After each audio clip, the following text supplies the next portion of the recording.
Bueno, vamos a continuar con Pablo Vinocourt, está bien, justo licenciado en Sociología y candidato a doctor en Ciencias Sociales en la Universidad Nacional de Buenos Aires, 2002-2003.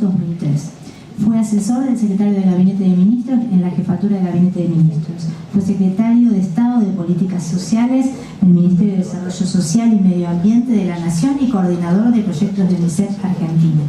Entre sus antecedentes docentes se encuentra la coordinación académica de la Maestría en Ciencias Sociales y Salud de Flaxo y cátedras en la Maestría en Gestión Pública de la Universidad Nacional de Misiones y en la Maestría en Políticas Sociales de la Universidad Nacional de Córdoba. Adelante, Pablo. Bueno, buenas tardes a todas y todos. Muchas gracias por la invitación a la asociación.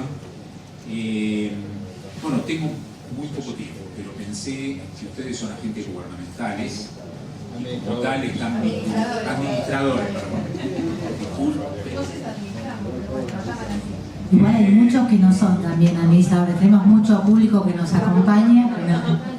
Bueno, la disertación es en realidad el intento de compartir una reflexión con el rol que hasta donde yo conozco ustedes vienen jugando, juegan, vienen sufriendo, sufren, renuevan en cada gestión en el contexto de lo que implica como desafío los objetivos de desarrollo sostenible. Que si bien ustedes hicieron un recorte en la presentación para la jornada de hoy en infancia, yo creo que de todos modos perfectamente uno podría reivindicar muchos de estos desafíos en el tema de infancia. ¿Por qué? Lo que yo voy a hablar es de objetivo de desarrollo sostenible en general, pero perfectamente lo que voy a decir en términos de desafíos podría referirse específicamente a temas de infancia. Y la razón fundamental es por cómo está dada la arquitectura del Estado en la República Argentina, que además se repite en muchos otros países, que como bien saben, y lo han dicho ustedes y lo hemos dicho mucho vinculados al tema de política pública, el Estado se presenta organizado por ventanillas sectoriales, ¿sí? Y hablar de infancia o hablar de objetivo de desarrollo sostenible supone ver al Estado y a la sociedad en su conjunto y no en una arquitectura por ventanillas. Pero la infancia no se puede abordar por ventanilla, porque es un recorte transversal. Y los objetivos de desarrollo sostenible, como los objetivos de desarrollo, también suponen un recorte transversal.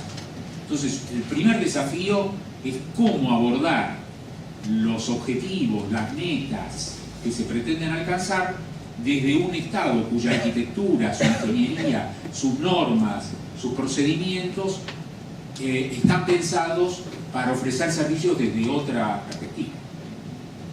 Entonces, el principal gran desafío y oportunidad es ver si es posible pensar o plantear algunas soluciones, algunos desafíos, reconstruyendo o repensando la arquitectura de ese Estado. Entonces este es un poco el marco que quisiera de algún modo compartir con ustedes.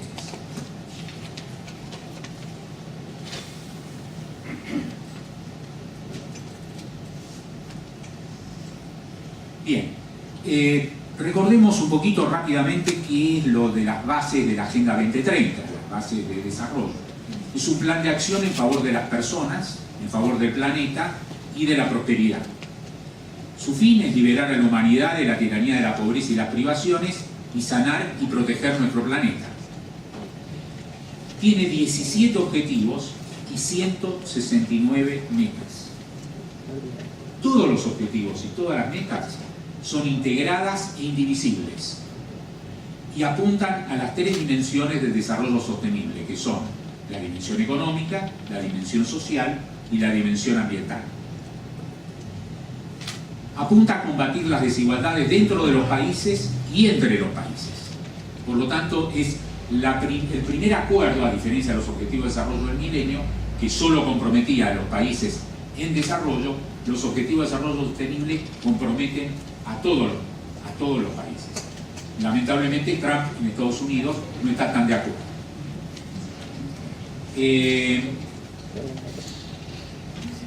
propone construir sociedades pacíficas, justas e inclusivas, proteger los derechos humanos y promover la igualdad entre los géneros.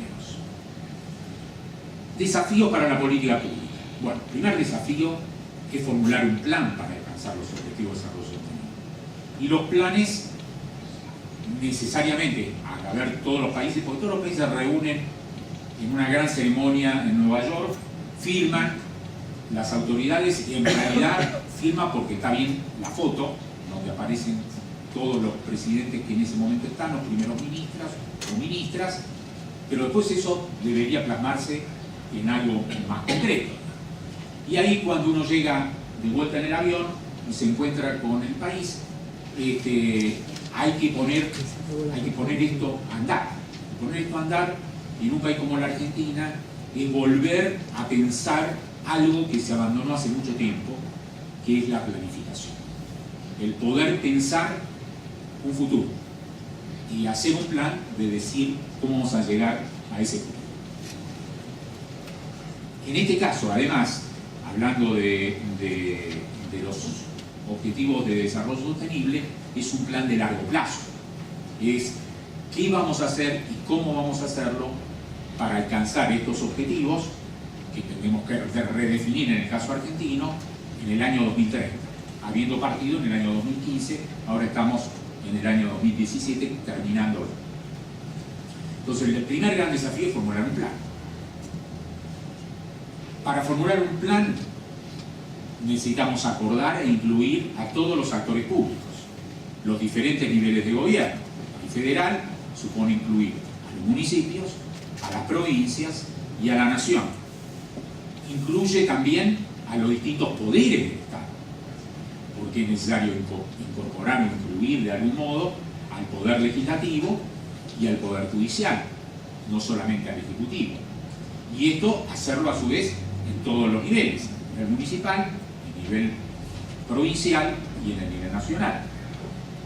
Incluye considerar a los diferentes sectores: educación, salud, vivienda, desarrollo económico, pequeña y mediana empresa, innovación, ciencia y tecnología, hábitat, transporte, etc. Pero también sectores vistos desde las corporaciones. Entonces es necesario convocar a los empresarios, es necesario convocar a los trabajadores y sus organizaciones, a las otras organizaciones de la sociedad civil, a los medios de comunicación social, de modo tal de poder definir una agenda de trabajo y ojalá, poder más o menos acordar una hoja de ruta. Pensando en que estamos en el 2017 y tenemos que llegar al 2030, obviamente que quienes son hoy los representantes que están administrando el Estado muy difícilmente estén en el 2030, salvo en algunas provincias que lo están desde 1983, pero no es el caso. Segundo, se supone que se debería construir en conjunto un diagnóstico común sobre el punto de partida, tema sobre el cual habló Gala, habló Santiago antes y Santiago II recién. ¿Estos diagnósticos son compartidos? Están, lamentablemente, uno de los desafíos que ahora lo vamos a ver, la información disponible no permite bajar este diagnóstico a nivel de cada provincia. Con suerte tenemos algo a nivel nacional, pero sabemos que nuestro país es extremadamente heterogéneo. Y para poder definir cómo hay que avanzar en cada provincia, de modo tal de ir construyendo una agenda de reducción de desigualdades y de mayor equidad, es necesario contar con una información que nos diga de dónde partimos en cada provincia y dentro de la provincia entre los distintos municipios. El otro gran desafío que tiene la política pública, y eso ustedes lo sufren muchísimo, es la intersectorialidad.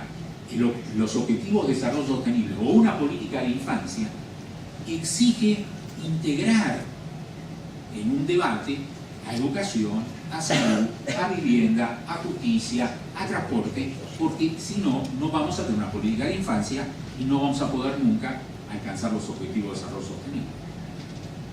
Y tienen que estar a la par. Es decir, no es que uno prime sobre otro.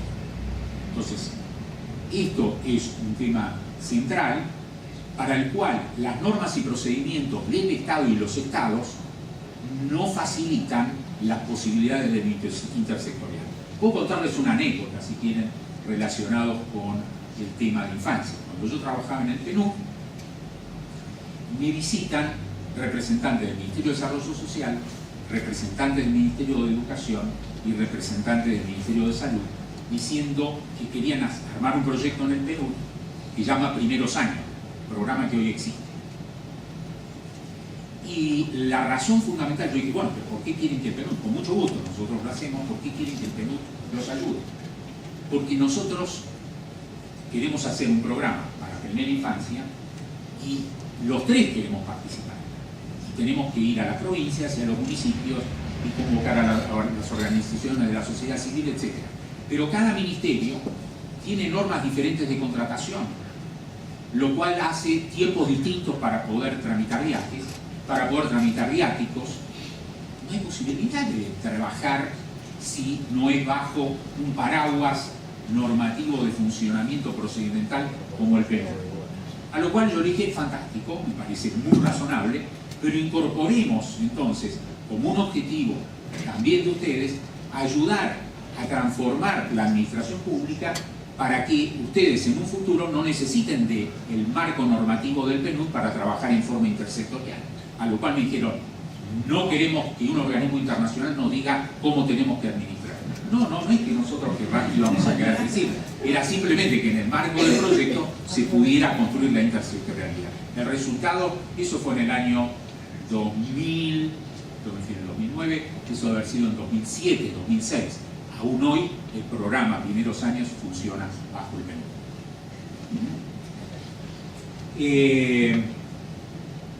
PNUD. Otro desafío es la dimensión temporal y los programas plurianuales. Ustedes saben que de acuerdo a la Ley de Administración Financiera, salvo para obras de infraestructura, nuestros presupuestos son anuales. ¿Y cómo hacemos para trabajar pensando en el mediano plazo cuando tenemos normas presupuestarias que son año a año? Hay experiencias en Uruguay y en otros países de modificar la norma presupuestaria de modo tal que es la ley de planificación, de algún modo, lo único que más o menos se programa en el Estado para poder pensar en el mediano y largo plazo. Si no, tenemos también esta barrera. Tercer desafío, espacios de coordinación, de participación, de implementación y de evaluación de las políticas y programas. Se había avanzado en algo en términos de evaluación durante la década de los 90, básicamente por la influencia de la cantidad de programas, básicamente sociales, que tuvieron financiamiento de los bancos, y ahí era una norma tener la posibilidad de evaluarlos. Creó un sistema, esto se deterioró tremendamente en los últimos años, y la lógica de evaluación, la verdad, en la política pública no está incorporada en la cultura. Y en lo social seguimos pensando que todo lo que se hace en lo social está bien. Ya el solo preocuparse de lo social nos dispensa de cualquier otro pecado, y en consecuencia hacer por hacer ya es positivo.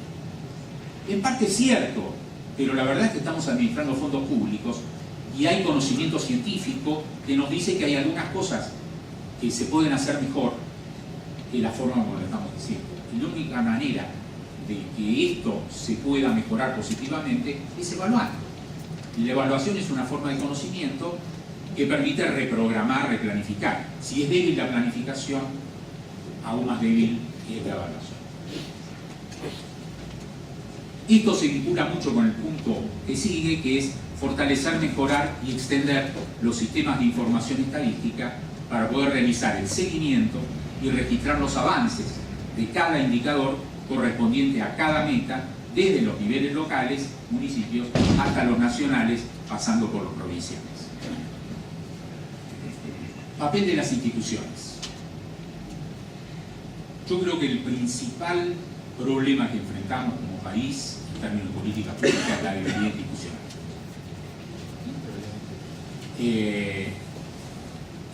El hecho de ser un país organizado federalmente hace que muchas de las iniciativas de política pública se confundan los roles de responsabilidades y contribuciones y haya áreas en las cuales se triplican los esfuerzos, esto es de nación, provincia, municipios, y hay otras en donde hay carencias absolutas de asignación y responsabilidad de nación, provincia y municipio.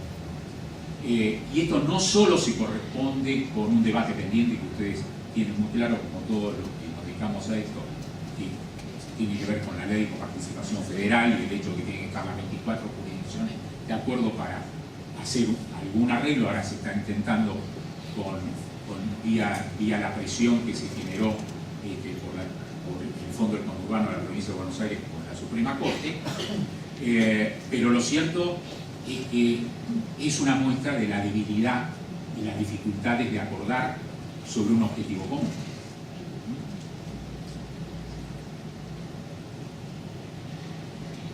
Y esto se traduce en el establecimiento de recursos requeridos y la responsabilidad de financiamiento desde el Estado, nacional, provincial, municipal, y de los aportes del resto de los actores, organizaciones de la sociedad civil, empresarios, sindicatos. Me acuerdo en la crisis del 2000, yo era secretario de Estado, fui a una reunión que ofrecieron los empresarios, principales empresarios del país, frente a un país que se caía, como efectivamente se cayó.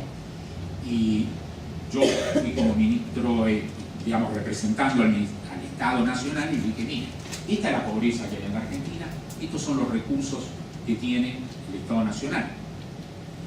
Obviamente que aquí hay una tensión brutal. Con estos recursos no se puede enfrentar este problema. ¿Qué es lo que pueden aportar? Bueno, ¿qué es lo que pueden aportar ustedes? Y los empresarios dijeron, nosotros estamos fundidos, no podemos aportar nada. Lo único es que en nuestros procesos, muchos de nosotros estamos involucrados con temas de producción de alimentos, y en el proceso de industrialización quedan algunos resabios que podrían reprocesarse para reducir los problemas de seguridad alimentaria.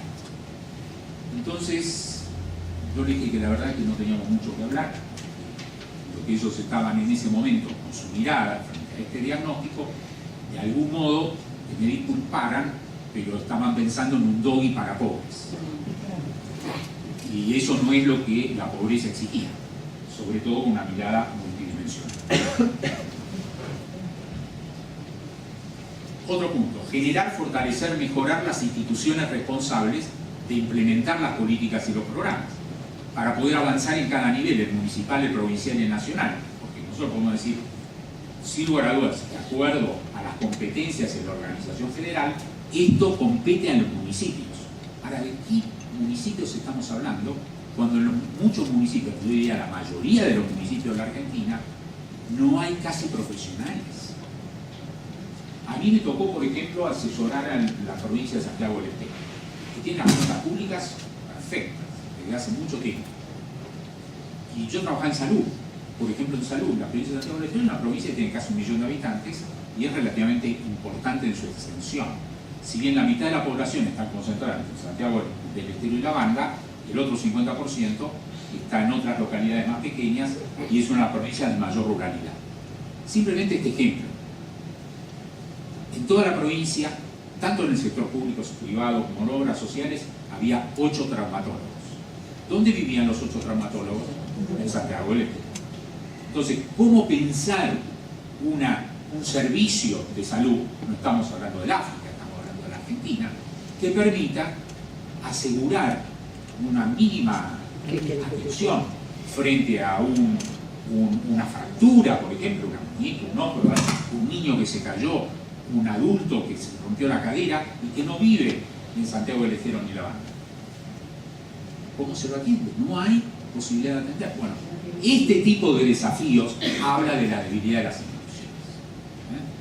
Es lo que se mencionaba acá antes, todavía no se pudo cumplir con la universalidad del jardín de 4 años. En algunos lugares ni siquiera de 5, porque faltan docentes especializados para poder hacerlo. Y faltan en las provincias y municipios más jóvenes. 2 últimos puntos como desafío: papel de las universidades y de los centros académicos. Los objetivos de desarrollo sostenible, como los temas de infancia, en la medida que el Estado lo convoca, además es la principal asignación cuantitativa que hace el Estado Nacional al sector educativo, ¿no?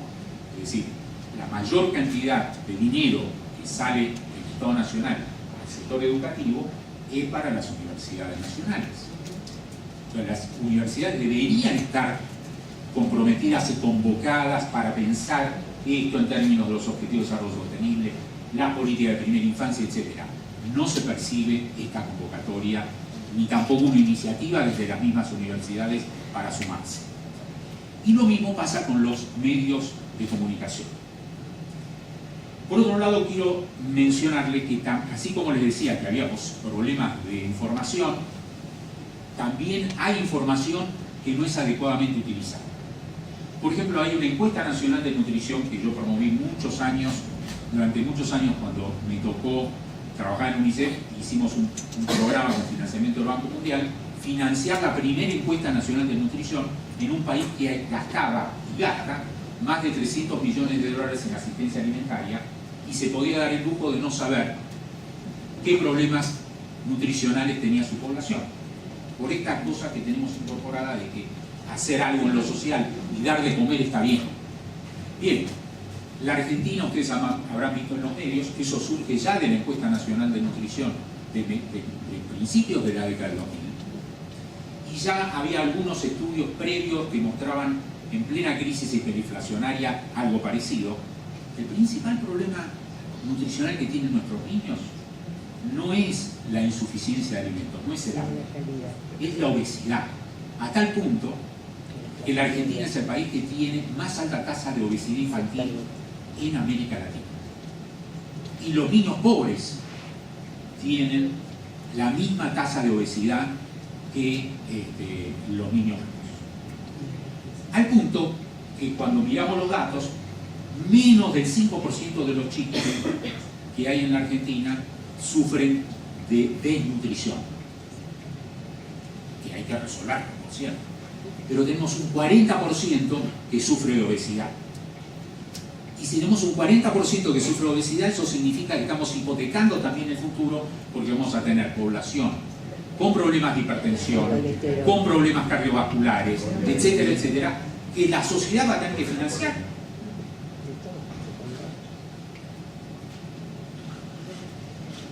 Bien, posibilidades. Ahora vienen muchas otras páginas. Contexto internacional y nacional inciertos. Miles de millones viviendo en la pobreza. Aumentan las desigualdades dentro de los países como entre ellos. Es decir, ya la concentración del ingreso es tal que no estamos hablando que el 10% en cada uno de los países se queda con más del 50% del ingreso. Se quedan con más del 50% del ingreso global el 0,001% de la población mundial. Es decir, menos de 100 personas concentran el equivalente a el 50% del ingreso del mundo.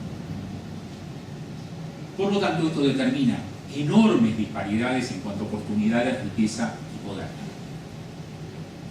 Persiste, se ha avanzado, pero persiste la desigualdad entre los géneros. Preocupa el desempleo presente y futuro, en especial para los jóvenes. Permanentemente estamos viendo que la revolución científica y tecnológica genera o introduce un nuevo desafío sobre el tema de empleo.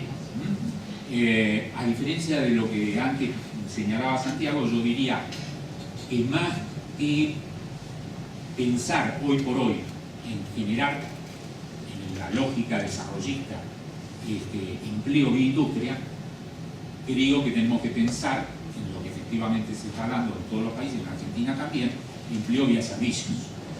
Porque la industria, cada vez más, la competitiva, va a estar manejada por robots. Riesgo para la salud, aumento de frecuencia e intensidad de desastres naturales, conflictos, crimen, extremismo, terrorismo, crisis humanitarias. agotamiento de los recursos naturales, degradación del medio ambiente, desertificación, sequía, escasez de agua dulce, pérdida de biodiversidad, reto del cambio climático, inundaciones por el otro lado, como vemos en nuestro país actualmente. En síntesis, desde esta perspectiva, vivimos un momento en donde peligra la supervivencia de muchas sociedades y de los sistemas de sostén biológico del planeta. Por ejemplo, en los últimos huracanes, gran parte de las islas y regiones de nuestra América Latina quedaron literalmente destruidas. ¿Cuáles son las luces? ¿Qué veíamos las otras? Bueno, cientos de millones de personas salieron de la pobreza extrema y de la pobreza. América Latina, con el crecimiento de las commodities, tuvimos 10 años espectaculares, los mejores de las últimas 7 décadas, y eso hizo que bajara la pobreza. Sin embargo, como esto se detuvo, ahora volvió a empezar a crecer la pobreza. Ojalá que no volvamos a los niveles de las décadas previas.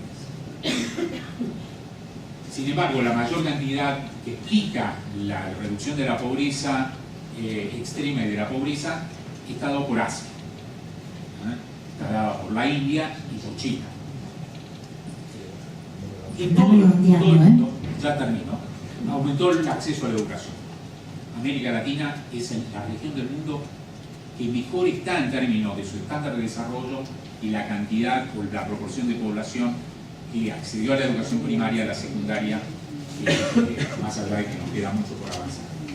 Avances en acceso a agua potable y saneamiento, expansión de tecnologías de información y comunicación, como decía antes Santiago, importantes avances en terreno de innovación científica y tecnológica, aumentó la esperanza de vida, aumentó la conciencia de evidencia acerca de la vulnerabilidad de los ecosistemas, aumentó la conciencia sobre la necesidad de acuerdos y negociación para poder resolver problemas y avanzar.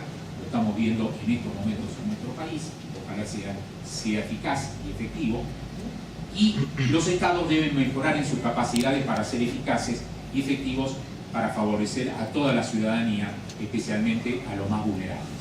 Y reivindicando lo que antes se señalaba, dentro de los más vulnerables están los niños. Muchas gracias. Porque en cierta manera, entre todos los lineamientos que recién estuviste dando, Pablo, hay uno que se vincula en realidad con el tema de la medición, ¿no es cierto? Entonces yo digo, lo que me planteo, ¿cómo se debería encarar, digamos, desde el Estado, a criterio de ustedes, de una manera superadora, el desafío de medir el desarrollo humano de la infancia, en este caso para acotarlo a lo que estuvimos hablando recién del observatorio? O sea, hay que empezar a medir, es cierto, cada vez más, pero en función de lo que estuvimos escuchando de Santiago, aparentemente no solamente medir ingresos, sino que empezar a medir más cosas, ¿no? ¿Se les ocurre alguna propuesta con relación a eso? No, en cuanto a cómo medir, digamos, desde el punto de vista de lo que planteé y que creo que sería importante, es avanzar primero en consensos sociales, o sea, de tratar de avanzar en umbrales que consideramos adecuados, evaluar, o sea, medir a ver cuánto nos acercamos. En ese sentido, los ODS son una oportunidad. Eso es importante como marcar. Después, yo lo que traté de plantear también tiene que ver con los avances técnicos que permiten mediciones multidimensionales. O sea, es sabido que las medidas de pobreza por ingreso son malas medidas, o limitadas, vamos a decir. En cambio, las mediciones multidimensionales son muy ricas en cuanto a la información que proveen. Tienen la dificultad de que son más difíciles de interpretar para el conjunto de la sociedad muchas veces.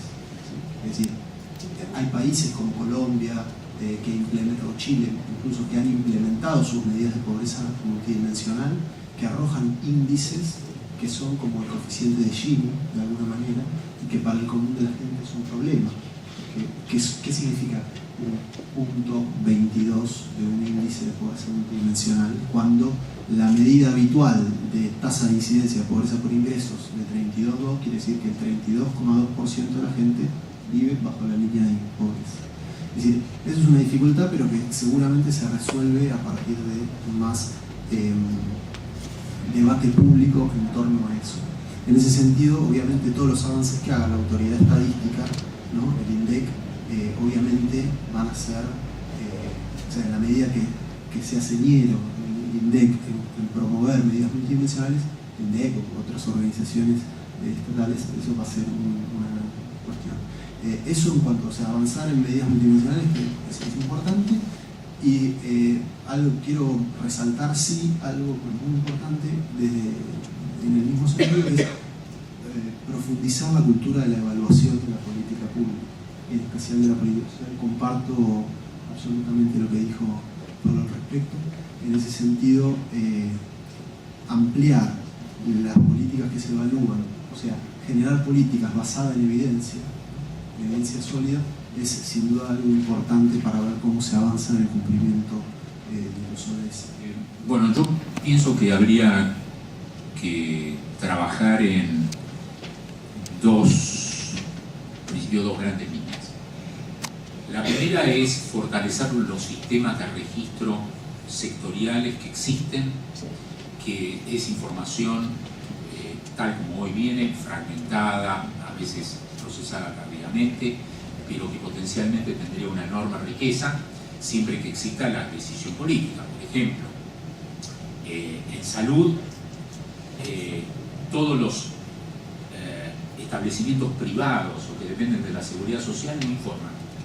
Solamente lo que se informa y lo que existe viene de los hospitales y servicios públicos. Cuando no es así en educación, donde todas las escuelas, sean públicas o privadas, tienen que informar. Y por eso educación tiene un sistema más integrado y se pueden aprovechar muchas de sus informaciones. Esto debería complementarse con lo que sería la segunda, que sería una realización de un sistema de encuestas periódicas que complementen al censo. Creo que hoy existe tecnología, incluso la utilización georreferencial, información satelital, es decir, existen mecanismos que permitirían fortalecer la disponibilidad de información, ya sea para un abordaje multidimensional de pobreza, como para poder referenciar territorialmente la situación en muchos de estos indicadores. Bueno, este panel que vamos a dar inicio se llama Políticas Públicas y Prospectiva para un Desarrollo Humano Integral y va a ser moderado por la licenciada Cristina Solanas. La licenciada Cristina Solanas es administradora gubernamental, arquitecta, licenciada en Artes Combinadas, egresada de la Universidad de Buenos Aires, es actualmente asesora del Secretario de Agricultura, Ganadería y Pesca del Ministerio de Agroindustria. Bueno, vamos a presentarla en primer lugar a Sofía Laferrer de Pinedo. Gracias, Sofía, por estar con nosotros.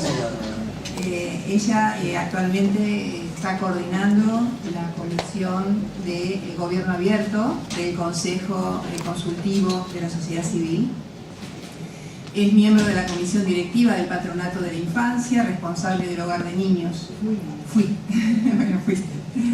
Comisión Directiva de ADELCO, además de Acción del Consumidor desde su fundación. Fundadora de Voluntarias para la Patria Malvinas. Cofundadora de la Asociación Conciencia y presidenta de la Comisión Directiva. Candidata a Convencional Constituyente, candidata a Diputada Nacional por la Provincia de Buenos Aires, presidenta del Partido Demócrata Conservador de la Provincia de Buenos Aires, miembro de la Comisión Directiva en el primer periodo de Compromiso para el Cambio en la Provincia de Buenos Aires y coordinadora de programas educativos de la Fundación Americana para la Educación, FundaEdu. Bueno, adelante Sofía, gracias. Bueno, mi título es de maestra normal nomás, no soy científica ni profesional. Así que esto va a ser un poco distinto a los enfoques que hemos estado oyendo hasta ahora. Por lo tanto, como no tuve mucho tiempo de preparar mi improvisación, voy a leer. Una vez me preguntaron qué es un paradigma, que es una palabra que utilizamos permanentemente ahora en el mundo moderno. Y me di en figurillas para que me entendieran. Entonces empecé a buscar un significado un poco sencillo para ver si clarificaba mi cabeza y la cuestión. El paradigma, dice lo que que encontré, expresa un conjunto de conceptos y valores con los cuales una persona o una sociedad interpreta determinados hechos. De ahí que podríamos afirmar, cuando entramos en nuestro tema, que es desarrollo humano y gobierno abierto, que debemos posicionarnos ante un nuevo paradigma de desarrollo humano, que nos permita reflexionar acerca de la naturaleza de los hechos que conforman nuestra realidad social, bastante complicada, por cierto, a fin de orientarnos en la búsqueda de nuevos diseños de gobierno, de gestión nacional, provincial o local. Me interesó mucho lo que permanentemente acentuaba Pablo, que decía nación, provincia, municipio, porque creo que es un enfoque que tenemos que empezar con el que tenemos que empezar a mentalizarnos para las políticas públicas. Pero es fundamental destacar que la responsabilidad de las innovaciones no puede recaer solamente en el sector gubernamental, porque ha llegado la hora de que la sociedad civil se involucre de otra manera en los cambios que los tiempos exigen, a fin de lograr resultados más exitosos en el desarrollo humano. Se nos exigen transformaciones audaces, profundamente innovadoras, donde todos los estamentos sociales, políticos, empresariales y sindicales deben tener un lugar. Son transformaciones que no pueden quedar en el papel o en diseños y que deben además estar adaptadas a cada situación demográfica, social, política, histórica, poniendo como centro siempre al ser humano. De ahí que la labor que desarrollan las organizaciones de la sociedad civil sea invalorable para los gobiernos, ya que tienen no solo una cercanía mayor a las realidades concretas, sino además múltiples experiencias de trabajo sobre el terreno. La modalidad de gobierno abierto, que hoy irrumpe con fuerza en el escenario nacional, empieza a interpretar esa necesidad urgente de cambio para favorecer el desarrollo humano y por añadidura el progreso social. En nuestros trabajos como organizaciones de la sociedad civil, adherimos en primer lugar a conceptos del programa del PNUD, justamente, de un estudio que hicieron en el año 2017, o sea que es bien actualizado, donde dice: la dignidad del ser humano impide tomarlo como un ser utilitario, como un número en una estadística. No es solo una persona con necesidades, sino un ser con dignidad. Esto nos hace aproximarnos a su realidad. El individuo es el elemento central de todos los aspectos relacionados con el desarrollo de un país, región o localidad. Ahí termina la frase. El desarrollo, entonces, desde ya, es un proceso de cambio y crecimiento que conduce a la mejoría de calidad de vida, o a eso debemos llegar, alrededor de las personas como elemento central en aspectos relacionados con lo social, lo político y lo económico. Todo lo cual debe llevarnos a una evolución superadora necesaria para que podamos hablar de desarrollo inclusivo y sostenible. Es la persona la que se desenvuelve en la familia, en el trabajo y en la sociedad. Y en cualquiera de esos aspectos puede encontrar obstáculos, fracasos que dañen su situación, desigualdades notorias que parten de algo tan fundamental como son el trabajo, la educación y la salud. Sin trabajo, sin salud, sin educación, el ser humano se degrada inexorablemente.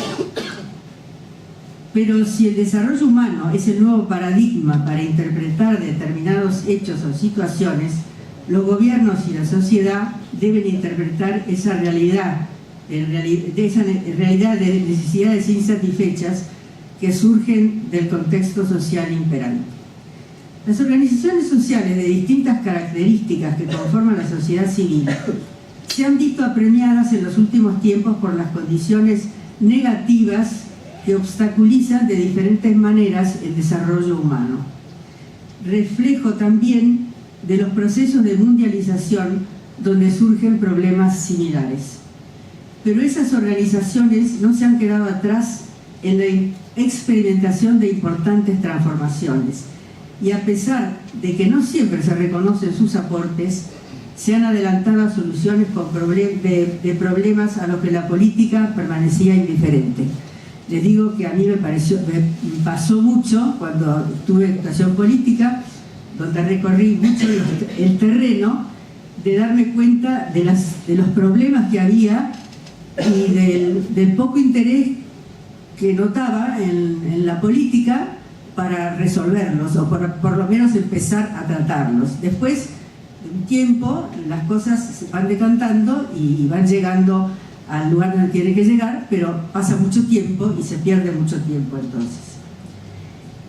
No vale, por cierto, que solo nos atengamos a los enunciados, a los diagnósticos, a los documentos y a las buenas intenciones, fruto de reuniones de jefes de Estado, también mencionó Pablo, eminencias religiosas, organizaciones de todo tipo internacionales y nacionales, que dejan luego trabajos realmente medulosos y conceptuales que son de lectura obligatoria para informarnos y ubicarnos en el lugar que corresponde. Es verdad que tantos compromisos asumidos por las naciones en realidad no han terminado con la pobreza ni atienden las necesidades básicas de vastos sectores de la población. Entonces, pecando de derrotistas, sabemos que es difícil llegar a ese ideal, pero lo importante es marcar los caminos para ir cumpliendo las etapas de cada meta fijada. Debemos también analizar los problemas tratando de no generalizar con enfoques histórico-políticos o cuadros de situación donde se siguen oponiendo modelos. Opino que el dramatismo de situaciones contemporáneas nos debería obligar a dejar de lado los encasillamientos y el cruce de culpas de uno u otro lado, para abocarnos a lo que el mundo actual nos exige.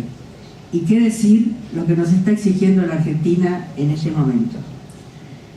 Entonces, el surgimiento de la modalidad de gobierno abierto es justamente una figura que ya está recorriendo países y que fomenta los lazos de comunicación internacional, sobre todo en el ámbito latinoamericano, al cual nosotros estamos más cercanos, y aumenta las posibilidades que tenemos hoy de entender de manera distinta y positiva todos los problemas que nos interrelacionan. Podemos decir entonces que estamos ante un desafío de una nueva sociedad, una nueva cultura. El Estado deja de ser el único actor de base territorial ante un enfoque social que busca resolver problemas emergentes que apremian. Y las nuevas herramientas de trabajo colaborativo entre el gobierno y la sociedad civil se convierten en la forma más completa de consolidar una democracia profunda. Debe quedar en claro que no hablamos aquí de ideologías, como surgen de algunos escritos, por ejemplo, que oponen el mercado liberal al de desarrollo humano social.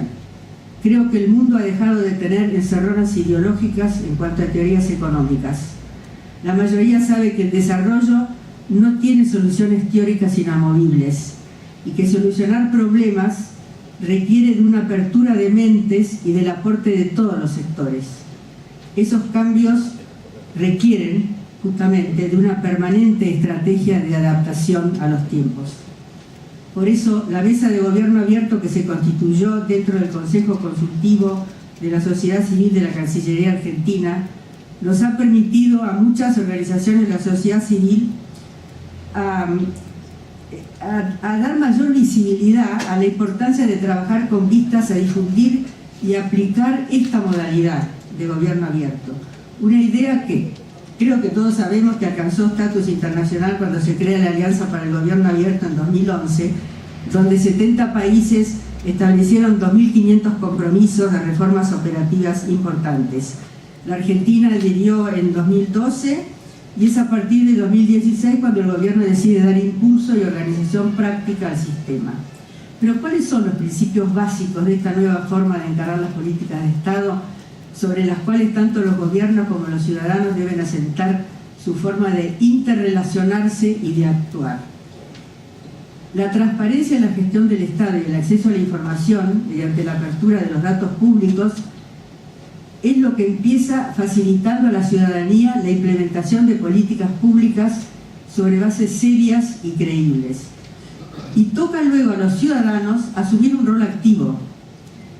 tanto en el control de gestión de los gobiernos como en la utilización de los datos para aplicar en proyectos de innovación y en iniciativas de desarrollo social compartidas, que permiten justamente ampliar su escala, o sea, la escala de trabajo de las organizaciones de la sociedad civil aumentan su escala si tienen el apoyo colaborativo del gobierno, de los gobiernos.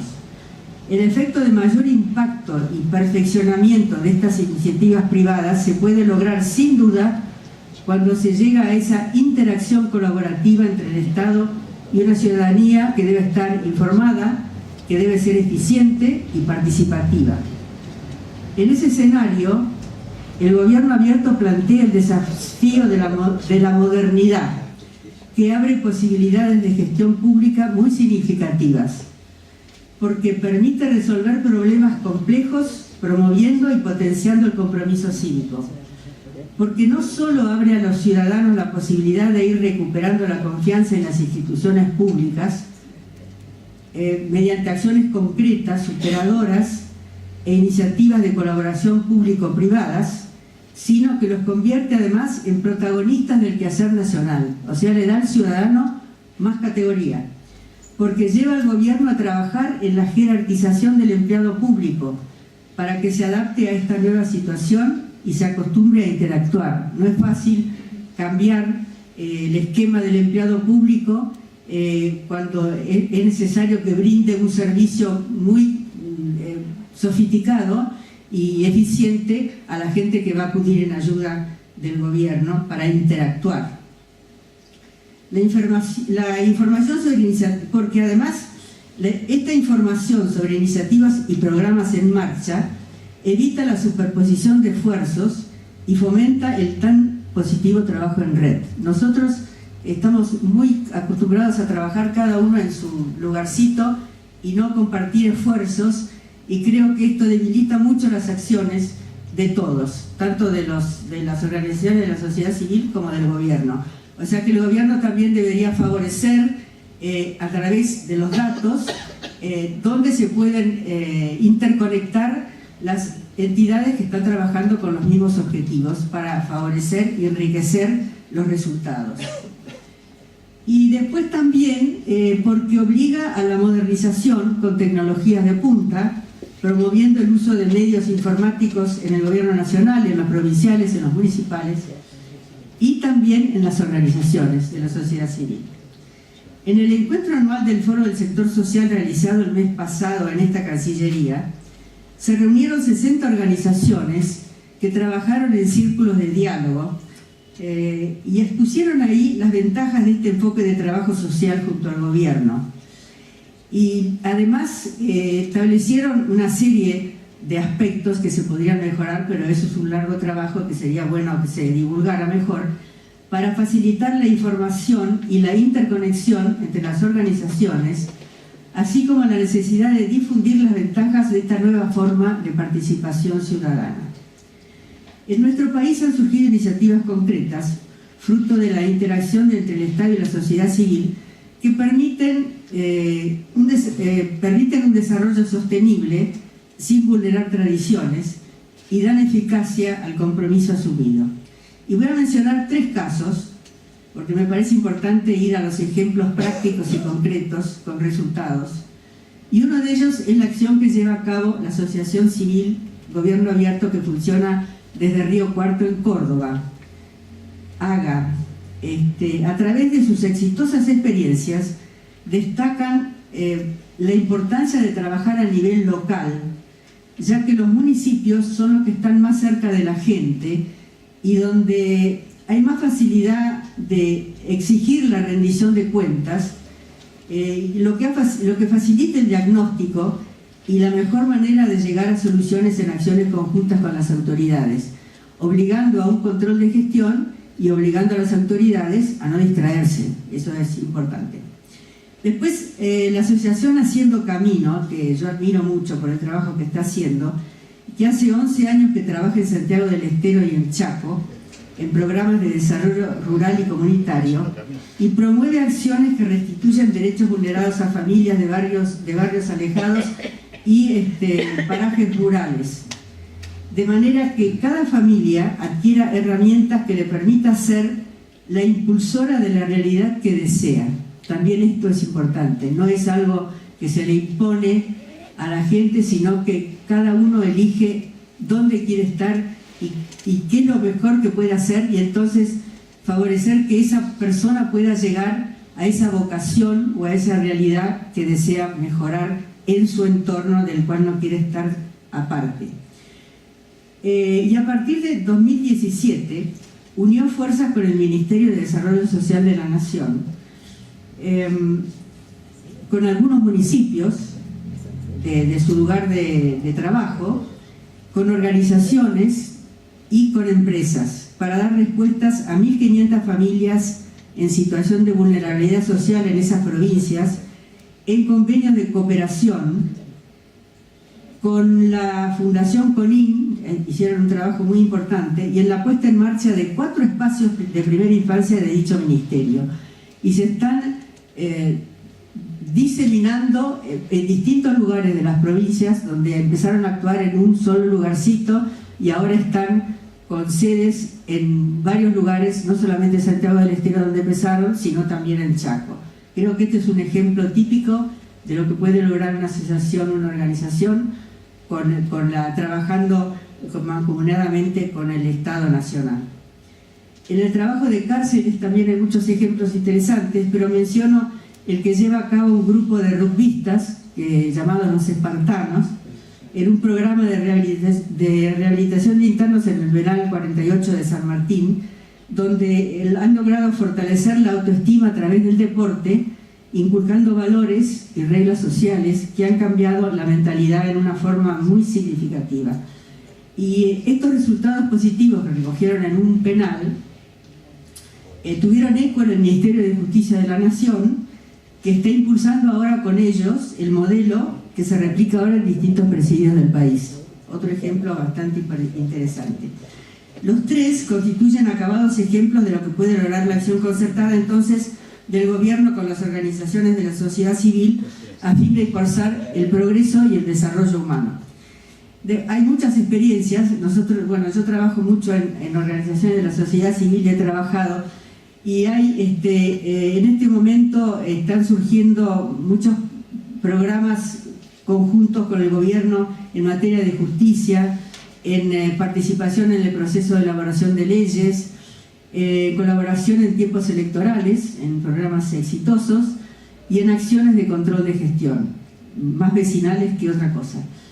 Bueno, yo creo que para terminar así con 3 frases que me parece importante que mencione, no hay que sobreabundar tanto en las diferencias y necesidades que conforman nuestro presente, acentuadas en sectores urbanos, como hemos visto a través de las interesantes presentaciones que han hecho las anteriores personas que han estado aquí.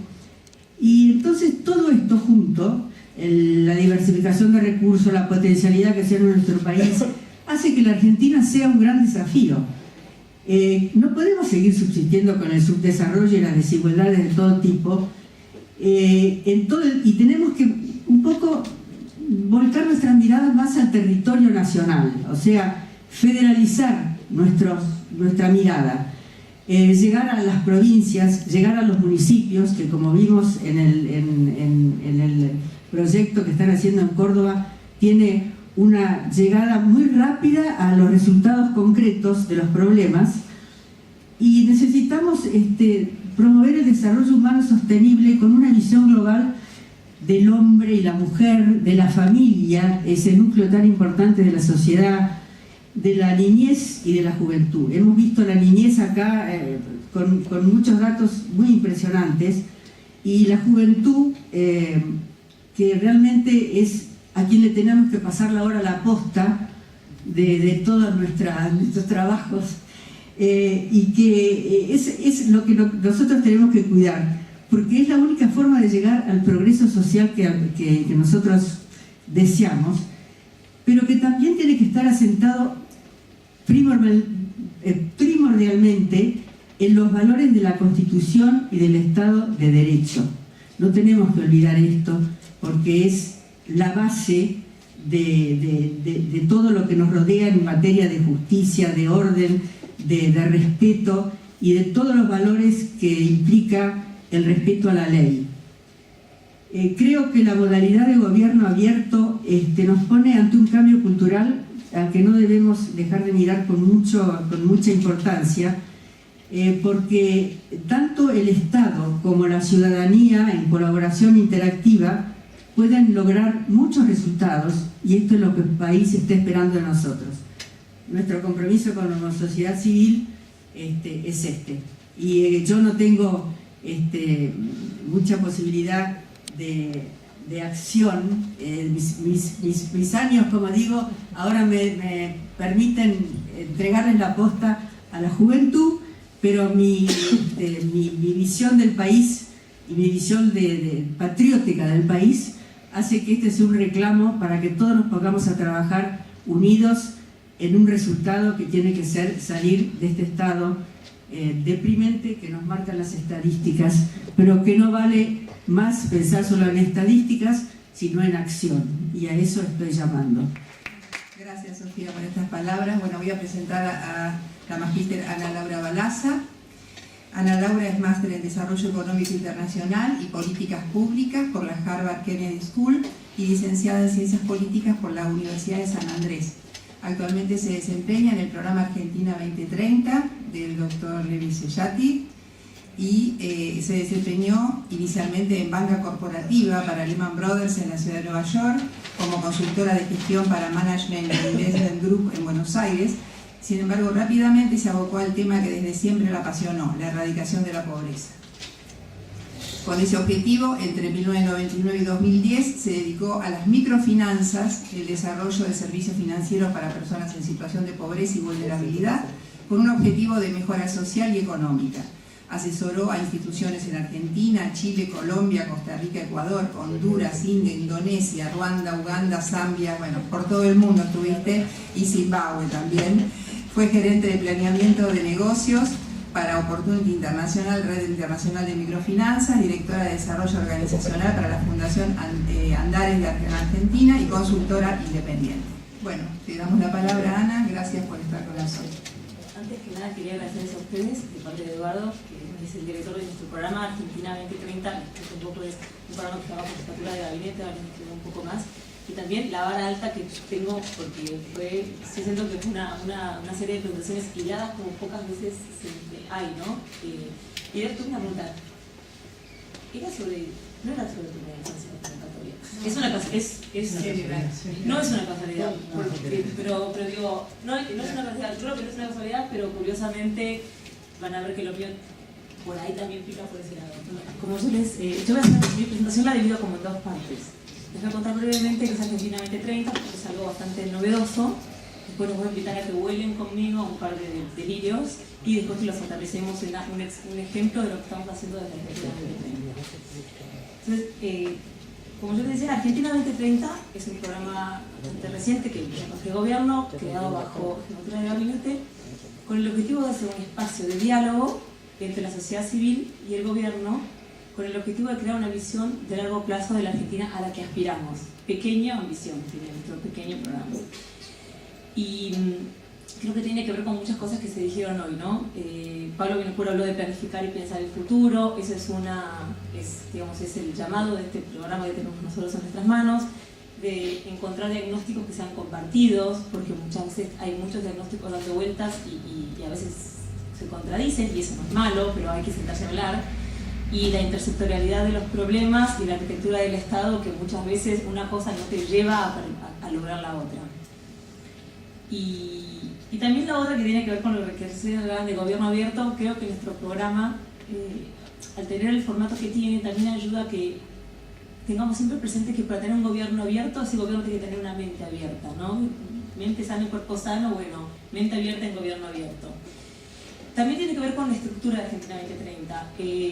Tiene un rol de perspectiva. En otros países, cuando se formó este programa, se miraron modelos en diferentes partes del mundo.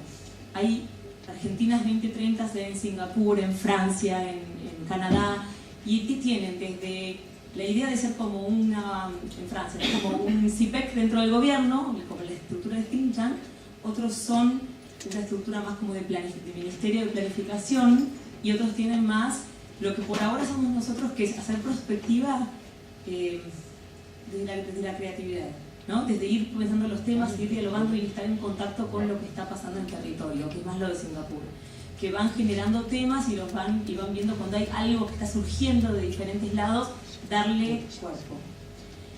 Entonces, yo voy a empezar mi presentación desde cómo interpreto yo que es la perspectiva desde la que trabajamos, que tiene que ver desde el escepticismo. Porque el escepticismo, que uno lo piensa como algo negativo, es, y a mí, ya les voy a citar un filósofo que quiero mucho, que es Bertrand Russell, él hace mucho tiempo decía lo siguiente: deseo proponer una doctrina que pueda quizás parecer un tanto paradójica y subversiva. La doctrina en cuestión es la siguiente, que es indeseable creer en una proposición cuando no hay ningún fundamento para suponer que sea verdad. Y uno seguro que piensa que nunca hacemos eso. Yo no. Debo, por supuesto, admitir, sigue Russell, que si tal opinión se volviera común, transformaría completamente nuestra vida social y nuestro sistema político. Bertrand Russell. Nosotros hoy pensamos que estamos vacunados contra esto, pero si en un país como Estados Unidos, Rusia, a través de Facebook, le hackean las elecciones y creemos lo que leemos en un tuit, está bueno volver al escepticismo, especialmente cuando tenemos la responsabilidad del país y de niños pobres en nuestras manos, ¿no? El diagnóstico rápido no nos lleva a ningún lado. Ese es el espíritu de Argentina 2030. Abrevemos de las diferentes visiones y sentémonos a hablar. Esto tiene un poco de fundamento medio filosófico, y esta parte es más mi interpretación de lo que hacemos en lo que es una novedad en la política pública, que es pensar desde el comportamiento humano. El ejemplo este es de hace 3 semanas, que fue el lanzamiento de la Red Latinoamericana de Conducta Humana y Políticas Públicas, en la que participé. Es una iniciativa que está por un lado el BID y por otro lado INECO, y tiene que ver con un lado de la política pública. Está enfocado en cómo usamos la economía del comportamiento para hacer políticas públicas que tengan que ver con la naturaleza humana. Eso está buenísimo. Pero bueno, si hago algo que tiene que ver con crianza, entonces le mando a la mamá un cuento a la noche y eso aumenta la probabilidad de que ella le lea. Esas cosas son buenísimas. Yo creo que en Argentina 2030 nos aplicamos la lección a nosotros mismos y que esperamos como país. Primero, creo que promovemos que abordemos la problemática con una dosis calibrada de nuestra ignorancia sobre el tema. Y de ahí la multisectorialidad y la intersectorialidad es una gran vacuna contra la creencia de que uno sabe mucho. Nosotros nos metemos en muchos temas, y ahora les voy a contar un poco cuáles son. Y creo que la otra cosa que queremos de Argentina 2030 es incorporar a los procesos de diseño de política pública, no somos los dioses que generamos esta política pública, sino un entendimiento basado en la naturaleza humana, y nos miramos en el espejo. Primero, acá cito a Kahneman, que es un premio Nobel que lo deben conocer porque tiene un libro que es Pensar rápido, pensar despacio, que algunos lo deben haber leído. Como nuestra mente es una buscadora natural de patrones, y la evidencia muestra que cuanto menos información tenemos sobre un tema, creemos que lo tenemos clarísimo, cuando uno no sabe un tema, los tiende a simplificar. Entonces, si uno es un experto en nutrición, entiende lo difícil que es todas las variables que tienen que ver con la nutrición y con llevar un alimento sano, nutritivo, a un niño. Pero uno por ahí, después va al jardín de infantes y piensa que es una pavada el tema pedagógico. El que es pedagogo entiende la diversidad de cosas que tienen que ver con la pedagogía. Bueno, darle de comer no puede ser tan complicado. Cuando uno se sienta un nutricionista con un pedagogo y se pueden hablar, ahí cambia toda la historia. Y por ejemplo, en primera infancia eso es fundamental, porque si tenemos obesidad infantil, yo puedo hacer algo chico, pero después va a tener problemas cardiovasculares, y si quiero su calidad de vida que sea mejor, tengo que saber que yo sé de lo mío, pero del otro no sé nada. Y lo más probable es que yo piense que sé, porque mi mente funciona así. Entonces creo que Argentina 2030, como nosotros interactuamos con diversidad de políticas, nos damos cuenta de lo ignorantes que somos, y si lo queremos hacer notar a todo el mundo, que son todos ignorantes igual que nosotros, salvo del tema que son y la otra parte que es el sesgo de confirmación. Cuando uno pone a hablar expertos, primero el que no es experto se da cuenta de lo que el otro sabe que yo pensaba que era tan simple, no. Pero la otra es que tenemos en nuestro cerebro otra cosa que se llama el sesgo de confirmación. Y acá, el que le interesa el tema, Ramachandran, es otro autor que es muy bueno, que se llama The Telltale Brain. Ahora, busqué la traducción del nombre del libro, pero es como el cerebro que habla, las historias que cuenta el cerebro. Y el sesgo de confirmación, que está súper documentado, cuando se los diga, que no saben si se van a dar cuenta, es uno en general, y hasta como académico, porque estos académicos que se miraron en el espejo ellos, uno, cuando ya tiene una idea preconcebida, va a buscar la evidencia para apoyarla. Hay muchos papers académicos que están basados en esa premisa. Y después, cuando alguien replica el experimento, lo científico, y lo contradice, a veces, eso no sé, el peer review es como que aparte la gente tiene miedo de decirle al otro. Entonces digo, en este sentido yo creo que tenemos un desafío enorme cultural en la política pública de que no hagamos los errores que les queremos aplicar a los otros. Miremos al espejo, seamos intersectoriales, para que no nos pase esto, para que si educación, está con desarrollo social hablando, con hacienda y con salud, vean que el otro tiene una quinta bastante compleja, igual de manejar, y respetable e importante para la política pública que la de ellos. Tengo que pasar un par de chivos, porque para contarles un poco lo que hacemos, y el ejemplo de este, por ejemplo, nosotros el año pasado tuvimos eventos en el interior del país y en Buenos Aires que tuvieron que ver con, a partir de diagnósticos de situación, uno tuvo que ver con educación y trabajo y el otro tuvo que ver con desarrollo humano. Y de ahí, y después otro tuvo que ver con demografía. Ahora vamos a tener 3 eventos que tienen que ver con las cosas, con interacciones que vamos teniendo dentro del gobierno. Y lo último que les voy a contar es un poco lo que sentimos que está picando como un tema muy importante. Por ejemplo, ahora tenemos con el INTA el 7 de diciembre un evento sobre el futuro del agro. La semana que viene con el gobierno de la ciudad, con la CAF, con la Universidad de Itela, y no me quiero olvidar el Ministerio del Interior, un evento sobre el futuro de las ciudades argentinas. Ciudades Argentinas 2030. Y después tenemos el 23 de noviembre en el auditorio acá de Cancillería un evento en el que es Argentina 2030 y Israel 2040. Viene la Israel Innovation Authority, que es un organismo público muy innovador que está promoviendo la innovación de lo público y lo privado, y la Universidad Hebrea de Israel, que los académicos que vienen son los que ayudaron al gobierno de Israel a hacer su planificación, su perspectiva para convertir a Israel de un desierto en una potencia tecnológica. Ellos también van a estar con nosotros, entonces nuestros eventos van teniendo esa cosa de, bueno, miremos diagnósticos básicos, empecemos a hablar sobre temas y veamos qué diagonales empiezan a surgir como importantes en la Argentina del 2030. La de ciudades tiene que ver con que el desarrollo humano en Argentina pasa gran parte por las ciudades, porque nuestro país es uno de los más urbanos de América Latina, como un ejemplo. Y ahora les quiero dar esta es una super primicia, van a ser los primeros en ver la tapa de un libro. Algo que refleja lo que es Argentina 2030 es la publicación que vamos a lanzar el mes que viene, que se llama 100 políticas para la Argentina del 2030. Ese libro tiene 100 autores. Incluyen filósofos como Enrique Valente Noalles, médicos clínicos, geólogos, escritores de ficción, directores de cine, educadores, microbiólogos, expertos en navegación aeroespacial que trabajan hoy en la NASA, todos argentinos, abogados, especialistas en demografía, emprendedores, gerentes de grandes empresas, neurocientíficos, chefs de cocina, entre otros. Y en muchos casos hablan sobre el mismo tema y dicen cosas que a veces se van a enterar cuando se publique el libro, se contradicen entre sí, como propuestas de política pública. Y eso creo que es lo mejor que nos puede pasar como Argentina, y yo creo que encarna, al cerrar este año, no que se te contradigan esos valores, sino que uno piensa A, el otro piensa B, y quizás entre los dos puntos generan C, pero creo que refleja mucho lo que es el espíritu de Argentina 2030.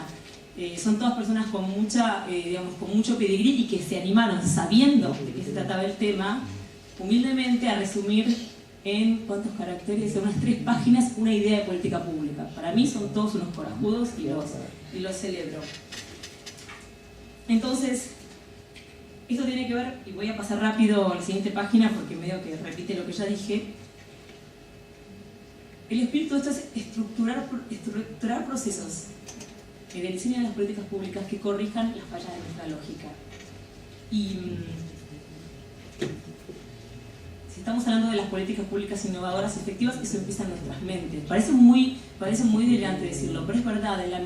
Hoy que tenemos un cambio de color político en el país, hay mucha gente nueva que entra a la administración pública. Y uno puede pensar que como lo anterior pensamos que no funcionaba, mi idea va a estar buenísima. Y eso es un gran riesgo. Entonces tenemos que empezar, yo creo, usando todo lo que se sabe de la neurociencia, de la conducta humana, para informarnos y dirigirnos. Y yo creo que en el libro va a pasarse eso, disfrutar un poco de la muerte de nuestras ideas favoritas, porque el diálogo entre visiones encontradas nos ayuda a generar diagnósticos acertados, nos ayuda a buscar políticas públicas efectivas, y eso creo que es un ejercicio cultural que nosotros como Argentina necesitamos urgente. La gente cuando debate está pensando en cómo gana el debate. La cultura inglesa del debate es, a ver qué es lo que él sabe, que yo no sé, que va a mejorar mi argumento y va a mejorar lo que yo haga. Y la otra, que de eso voy a hablar más adelante, es el tema de diseñar políticas en base a la evidencia. Que como decía, creo que Vinokur, es verdad que hay como una gran complacencia, especialmente en quien se dedica a lo que es desarrollo humano, en que eso ya está bien. Bueno, eso en el nivel internacional, como sabemos, no existe. O sea, hoy hay herramientas de evaluación de políticas públicas súper rigurosas y que están llegando a Argentina, que son la única vara que nos tenemos que poner, no otra. Entonces yo creo que ese es otro cambio cultural enorme, en el que y encima tenemos la tecnología, tenemos ¿no? a nivel de data y el Big Data. ¿Qué? El Big Data. Claro, el Big Data te ayuda y la neurociencia para evaluarte a vos mismo y evaluar lo que está haciendo el otro también te ayuda. Entonces, y también el tema de diseñar políticas de evidencia tiene una dinámica de curiosidad que tiene cambios en la cultura organizacional. Porque si nosotros tenemos una idea y de ahí diseñamos política, ahí estamos muy complicados.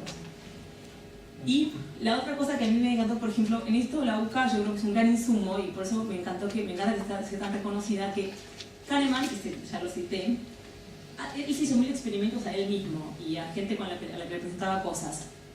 Otra de las cosas que nos pasa a los seres humanos es que cuando nos dicen 40% de las mujeres sufren algún tipo de violencia doméstica, a nadie se le pone la piel de gallina. Pero si te dice que 4 de cada 10 mujeres son golpeadas por una persona dentro de su casa sistemáticamente, se te pone la piel de gallina. Entonces, yo creo que eso es algo muy bueno de medir la pobreza de un modo multidimensional, es que cognitivamente nos hace entender que el 27% de los niños de 0 a 4 años reciben algún tipo de agresión física. Eso es del Observatorio de la Deuda Social.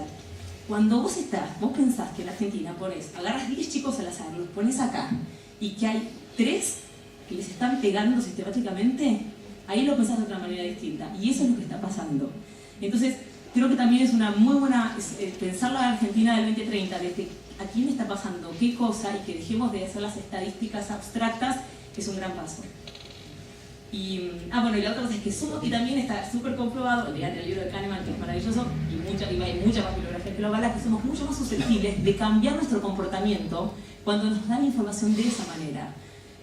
Que cuando nos dicen 40% de la gente, ¿no? 4 de cada 10 chicos les pasa esto, no les festejan el cumpleaños. Hay muchos indicadores en el Observatorio de la Deuda Social. El tema de que no les festejen el cumpleaños, el tema de que no jueguen, que no hagan deporte, que no tengan un lugar físico cerca. Y creo que para el desarrollo humano, que intentamos y comuniquemos a la sociedad esa experiencia vital es súper importante. Entonces les voy a contar qué nos pasó en Argentina 2030. Como yo les dije, es un espacio plural y multidisciplinario. Esto es lo que dice nuestra página web y es lo que intentamos honrar. Espacio plural, multidisciplinario. Nuestro equipo es súper multidisciplinario también. De diálogo, para empezar, Eduardo Revillati es un ingeniero que se hace un doctorado en economía. Yo soy una politóloga que pasé por banca y terminé en desarrollo humano. Otra persona es experta en tecnología, la otra en ciudades, la otra en ciudades y otra es macroeconomista. O sea que somos como un combo dentro de todo algo diverso. Y tuvimos estas diferentes jornadas, intercambios con referentes, que enfocaron nuestra atención en un conjunto de problemáticas de los niños pequeños y vulnerables y sus familias. Y yo por eso para mí siento que no es una coincidencia, que yo a Gala no la conocía hasta hoy. Y tampoco lo conocía a Sebastián, ¿no? Santiago. Pero cuando un tema surge todo el tiempo es porque creo que lo tenemos que llevar a la agenda. Porque el tema de la primera infancia no es una prioridad hoy en la política pública, sí a nivel de presupuesto. Pero, bueno, y eso es algo que creo que si en un evento de desarrollo humano el único tema puntual que sale 3 veces es está para pensarlo. Yo todo lo que voy a decir ya lo dijeron los presentadores y eso me parece que es maravilloso. La infantilización de la pobreza se sostiene hoy aún con déficit económico. Eso está en el último libro de la primera infancia, el futuro es hoy. como la pobreza multidimensional castiga de un modo doloroso a los más pequeños, como 4 de cada 10 no tienen libros, y cuando vamos a un lugar de bajos recursos ese número sube a 9 de cada 10 probablemente. Estos 4 de cada 10 chicos de toda la Argentina. Y lo del 27% lo puse mal, probablemente he puesto más a la Kahneman, pero digamos 3 de cada 10 chicos de nuestro país alguien les pega sistemáticamente, les parece perfecto que para disciplinarlos, la cachetada. Lo que nos pensamos que el siglo XIX le está pasando a los chicos que están acá nomás, todos los días.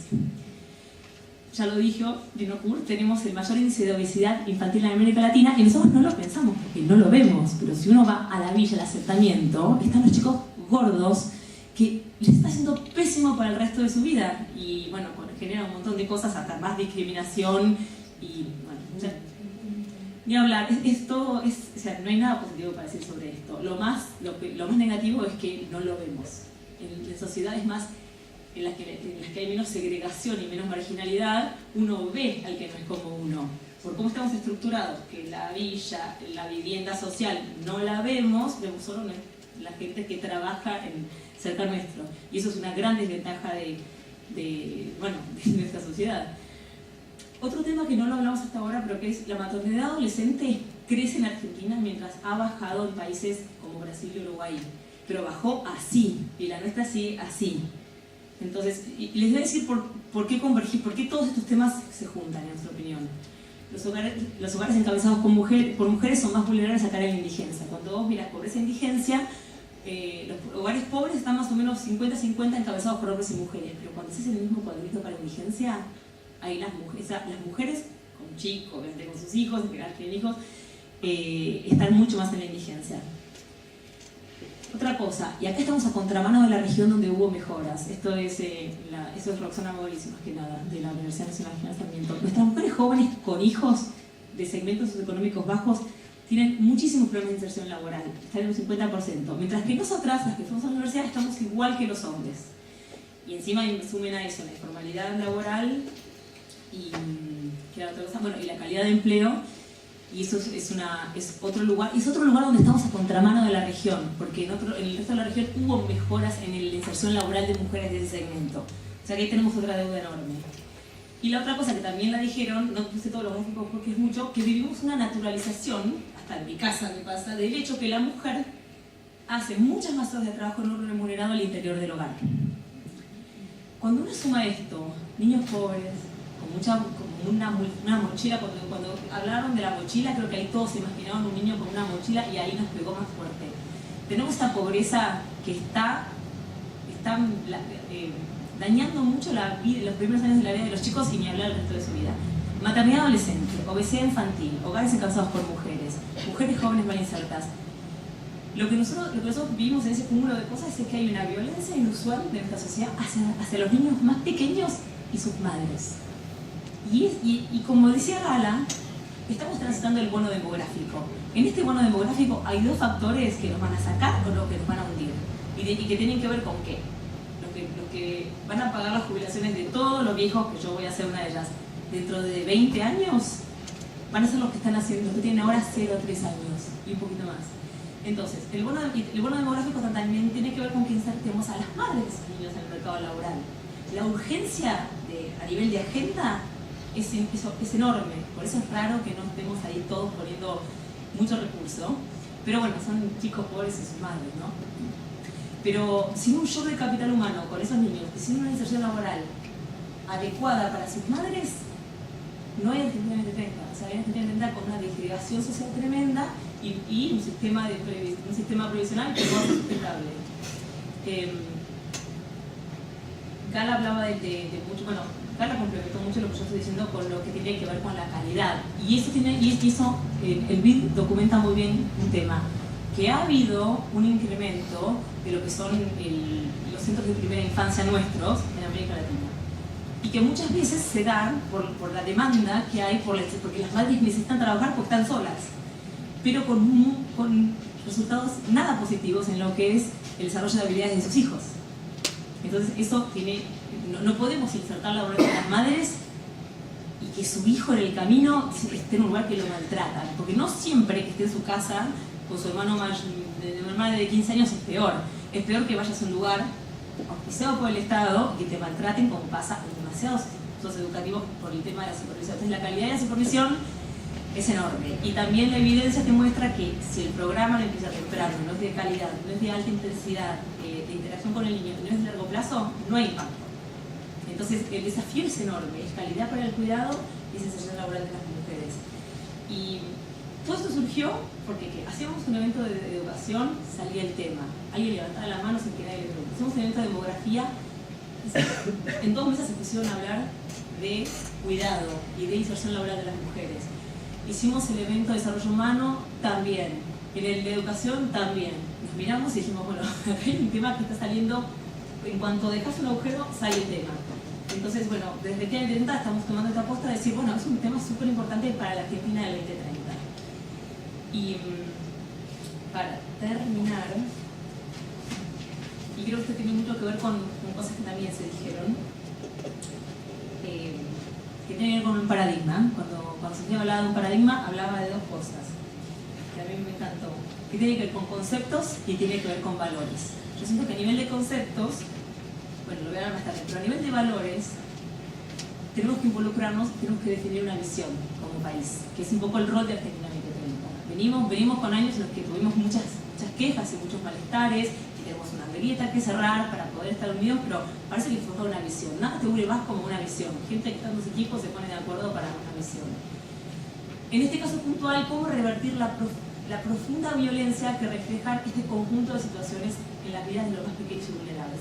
Yo lo defino como violencia, esta es mi definición, porque cuando lo mirás por todos lados, esto que pasa y que nosotros no lo tengamos en el top de la agenda es como una sociedad que está desentendiendo el tema. Y yo lo veo a nivel de valores como un tema de rigor y amor. Tenemos que ir al encuentro de estos niños y de las personas que los sostienen en sus brazos. Eso sería para mí como la definición de la política pública que tenemos que tener. La AUH, las transferencias automáticas, pusieron a la gente en un lugar de menor vulnerabilidad y claramente tiene impacto. Pero es como el trampolín. Ahí tenemos que ir a un lugar de encuentro porque tenemos una sociedad con mucho vínculo roto. Y siento que esa tiene que ser nuestra visión de política pública social transformadora, hay que ir al encuentro. Y también, y acá parece que yo lo habría conocido a Gala toda la vida y que hablamos todos los días, el tema de llevar intervenciones de excelencia a donde está la mayor necesidad. Como decía un tema, por ejemplo, el tema de los EPI, que están aliados con la sociedad civil para la capacitación y para todo. Eso es algo muy bueno, lo que tenemos que complementar, porque si no, el EPI, que está en la zona más pobre, con la ONG más chiquita, va a tener el peor servicio, porque o sea, si vamos a potenciar la pobreza que existe con un servicio pobre, eso no nos puede llevar a ningún lado. Por ejemplo, hay una ONG que yo la quiero mucho, que se llama Enseñar por Argentina, que es una red que la verdad que está en muchos lugares del mundo. Y con lo que hace Enseñar por Argentina y hace Teach for All, y está en China, y está en Chile, es llevar los graduados de las mejores universidades a las escuelas más pobres, como maestros, 2 años. Empezó en Estados Unidos y básicamente todos los que hacen ese programa terminan ministro de Educación, secretario de Educación, maestro, todo. Pero digo, la lógica es esa, y la que creo que tenemos que revertir, que sean las mejores políticas las que vayan a los lugares de mayor necesidad, y no como suele suceder que, bueno, se van a conformar con un poquito más, hacemos eso. Esta soy yo, y se lo puse acá porque tiene que ver con mi... Esto es en Mali, no se nota mucho, pero una chiquita me estaba poniendo un turbante. Y involucrarte con alguien, como debe suceder a todos los que van a una villa o van a hablar con alguien que está en situación de pobreza, te hace dar cuenta que es igual que vos, por ahí baila mejor. Estos chicos en África no tienen las carencias de un chico de una villa en el conurbano, porque son libres, no están en una situación de violencia, se acercan a un extraño y vienen a jugar con él. Y para mí es muy importante entender qué le pasa a la persona pobre en qué contexto, porque en la medida que te involucres vas a hacer una mejor política pública. Yo creo que el timbreo que hizo el actual presidente fue lo mejor que hizo para su cerebro, porque entendió que estaba la gente y que tenía vivencias de verdad. Más allá de que pueda ser una buena herramienta de propaganda política, es una estrategia que hay que aplicarse a uno mismo, porque vacuna contra la estadística. Y lo de la visión transformadora de la política social, acá tuve una buena charla con Enrique Valente Novalles, que algunos de ustedes lo deben conocer, de la Fundación Navarro Viola, que es consejero, y acá tengo que hablar, hacer un paréntesis, nuestro programa tiene un consejo presidencial de notables, 27 personas de la estatura de un Campanella, de un Alguini, de un Enrique Valentino Ayes, de un Fanelli como macroeconomista, que se reúne cada dos meses con el presidente y le vamos resumiendo lo que va saliendo del programa. Ese es como nuestro contacto con el ejecutivo máximo.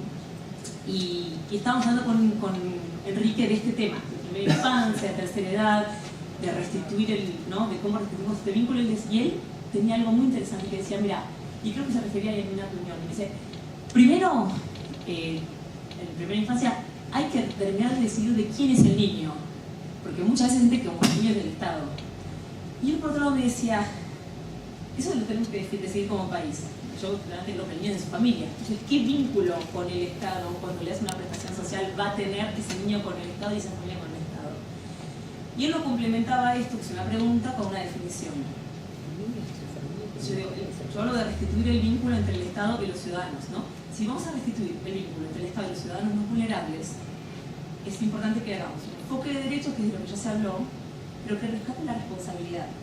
Porque en la medida en la que yo pienso, acá se habla mucho de derechos, el discurso siempre habla de derechos, nadie habla de responsabilidad porque es como una mala palabra, ¿no? El responsable se empieza a responsable de un crimen. Pero y eso tiene que ver con lo que hablábamos con Enrique. Si vos rescatas la responsabilidad, rescatas la dignidad en el fondo, porque una persona que es responsable de algo, cuando cumple esa responsabilidad, crece.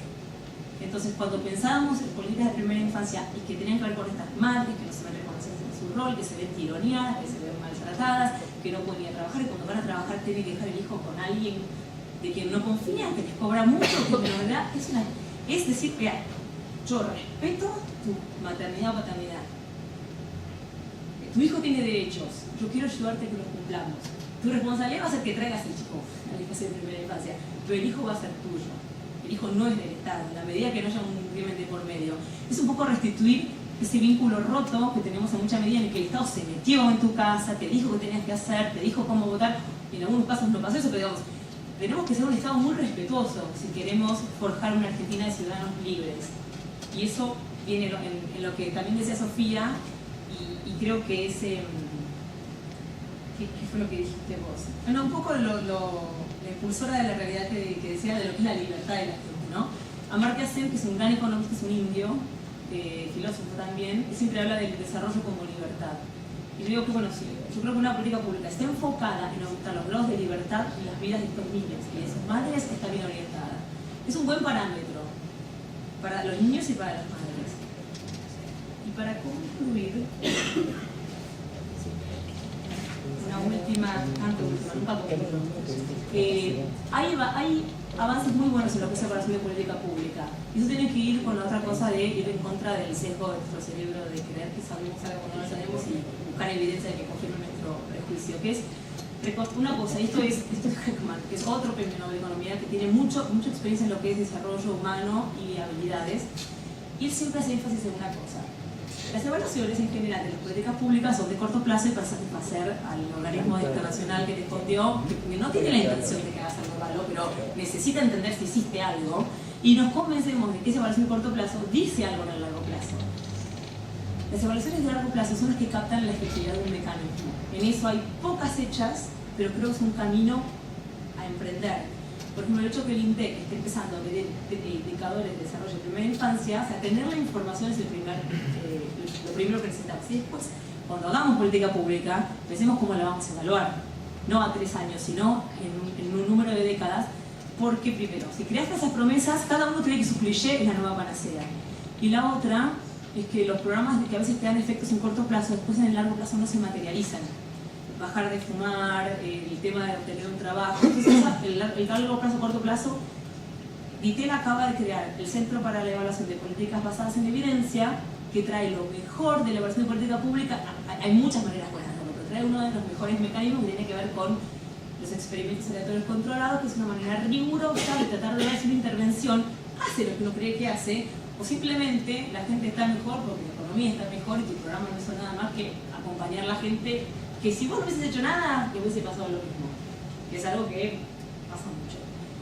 La otra cosa es no busquemos el mejor programa, no existe y eso quiere decir la responsabilidad. Y bueno, para Y Heckman también habla de otra cosa. Y acá voy a dar casos de lo que tiene que ver con primera infancia.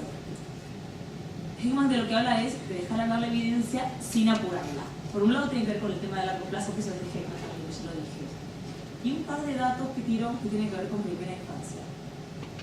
Y Heckman es un tipo que mira, no es mira a Estados Unidos, mira a todo el mundo, ¿no? Pero algo que pasa con la primera infancia es que cuando uno llega a los 3 años, las brechas de habilidad ya existen entre segmentos sociales. Y cuando han seguido a la gente en un panel, o sea, a una persona por el resto de su vida, no se cierran. Entonces, si hacemos algo 0 a 3 y todos están bastante más cerca, es más probable que sigan todos igualitos. Entonces, la relevancia, y eso el CIPEC está trabajando en medir lo que se pierde económicamente, lo que se ganaría económicamente, si de 0 a 3 ponemos en serio los pantalones largos y hacemos lo que hay que hacer. Acá hay un tema que uno siempre piensa que hay que enseñar a sumar y a restar, pero acá las intervenciones en primera infancia que parecen que tener mucho efecto en el largo plazo son las que tienen que ver no con lo cognitivo necesariamente, por ahí con jugar y que te abracen. Y bueno, nada, el tema de crianza infantil que está íntimamente relacionado creo que tiene que ver con valorar siempre el rol de los padres y que los padres y las madres y los padres madres y padres son el lugar principal donde va a suceder todo, lo que importa para el niño. Entonces, estas preguntas, ¿no? Creo que esta es la invitación de Argentina 2030. Y para terminar, Uruguay ya tomó la decisión que creo que las 3 paneles de primera infancia están diciendo. Uruguay tenía un sistema de seguridad social. El azul es el 2006, el verde es el 2013. La barra de la izquierda es 0 a 17 años, ¿ven? Que es más bajita y más en el 2006 y más alta en el 2013. Es el gasto en protección social según tramos de edad. Y el de la derecha es 65 años y más. Es lógico que en general esté sesgado hacia, porque tiene que ver con jubilaciones en la seguridad social.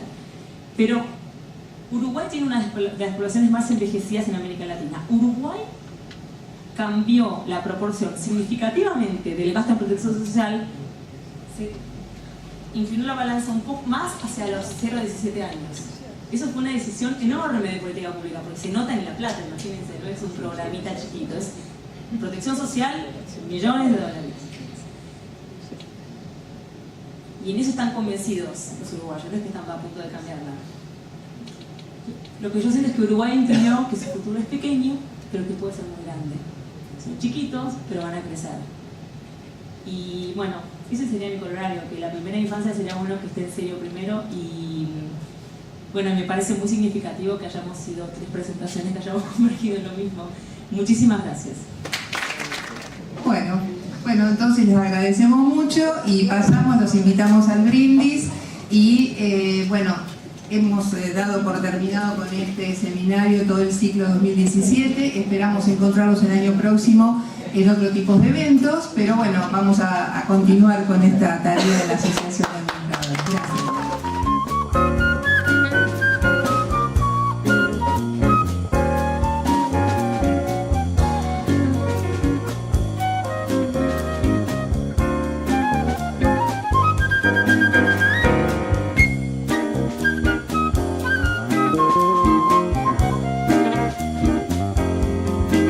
Thank you.